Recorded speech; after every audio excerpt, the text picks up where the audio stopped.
kasi ako sa ano. Nakakangawit ako. Waiting lang sa anak ko.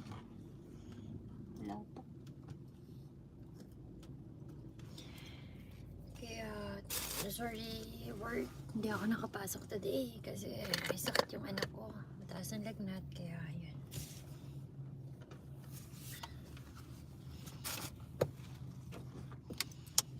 Nakalinis din.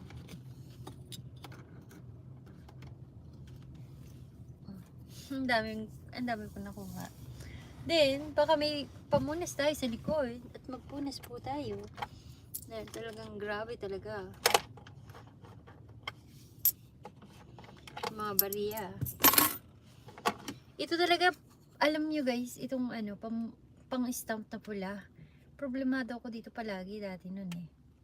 Kaya iniwanan ko na lang dito sa sakyan.